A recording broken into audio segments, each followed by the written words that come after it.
Morning to you all. Andrew Weissmann, I want to begin with you about this question of the special counsel. We had your friend Chuck Rosenberg on in our last hour who said it was unnecessary. He pointed out he also believes it's unnecessary in the case of the documents around Donald Trump. What's your view? Was Merrick Garland right to appoint a special counsel around these Joe Biden documents? Well, I think Chuck is technically right that it's unnecessary, but that's a separate issue from whether it's something that the Attorney General had the discretion to do and could determine it was warranted. I tend to think that Merrick Garland was right in both situations to appoint a special counsel. It gives the public as much as he can an assurance of fairness and balance. And here, the Department of Justice, in both matters, I think is acting responsibly and independently.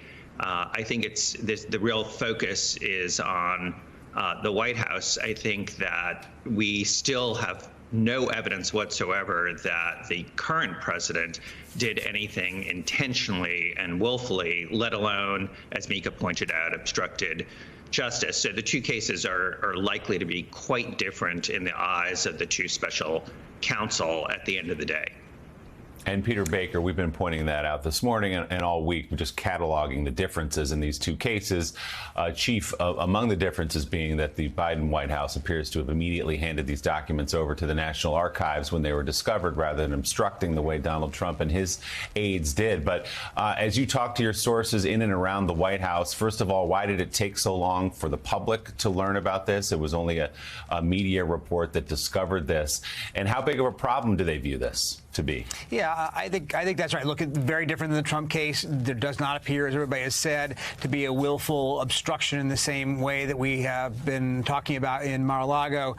That doesn't mean there aren't important questions, and you're right to raise one of them. They discovered these first documents on November the 2nd. That was 6 days before the midterm elections. They did not tell the public about it. They didn't tell the public about it, as Kristen reported, until this week, when they had no choice because the media was going to report. In fact, when the media reported on the first batch of documents on Monday, the White House confirmed it, but didn't mention that they had already, by that point, found a second batch of documents. They only acknowledged that when there was a new media reporting on that. So they'll tell you that the reason why is they didn't want to sort of put this out in piecemeal. They didn't want to be litigating this in the press while there was still a question about whether there would be a special counsel. They had hoped that perhaps Jack Lausch, the U.S. attorney who was considering this matter for Merrick Garland, would not recommend a special counsel. And so they didn't want to make it a public issue. But that raises still a lot of questions, because obviously when you talk about transparency, 2 months went by when they didn't say anything, particularly before midterm. They knew it would have been damaging to Democrats had it come out. So former U.S. Attorney and Deputy Assistant Attorney General Harry Litman writes for the Los Angeles Times that the special counsel appointment in the Biden case tells us something new about Merrick Garland. Litman writes in part, quote, "In public forums and in legal circles, there has been an ongoing debate about what role politics and public opinion could play in Garland's decisions related to the Justice Department's investigation of Trump's January 6th actions and the White House documents he repeatedly refused to turn over to the National Archives." I think we have an answer now. Garland does not reside entirely in an empyrean realm of the law. He lives and works in Washington, where, as he famously said during the outrageous stonewalling of his nomination to the Supreme Court, "If you want a friend, get a dog." Garland's decision to appoint a special counsel in the Biden documents case displays a Washingtonian situational awareness and an acknowledgement of nuanced political concerns. Not bad qualities for the head of a government agency, but a new gloss on the character of the most important attorney general since Watergate. And of course, every time we mention the word Watergate, we go straight to Bob Woodward.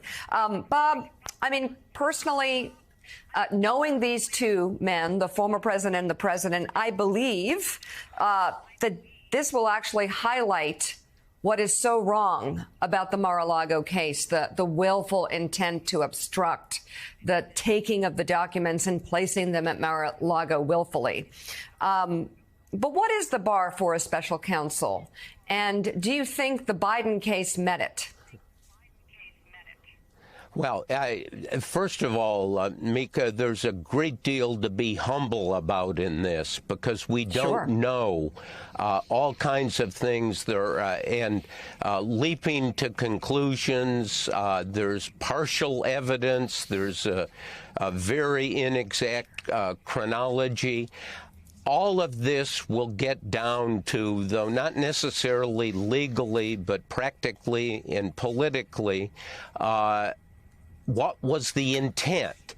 And I think it can be said now, but that may turn out to be wrong indeed, that Biden's intent, he was not trying to conceal these things in a way.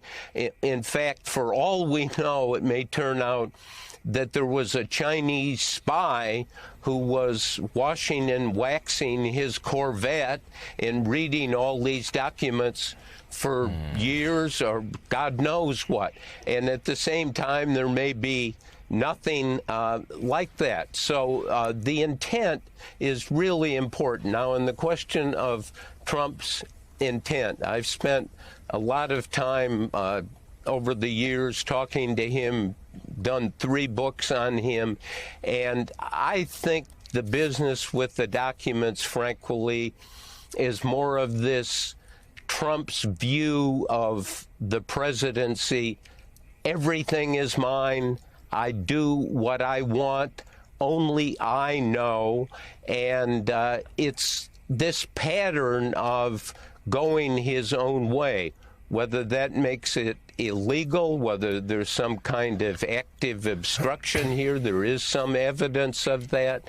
So much is not known, and I'm sorry to be so long on this, but the other thing is, in our business, the media, it's worth spending a moment looking at ourselves, and we can create a furor by labeling it a furor. And you see this language of surprises, bombshell here and there.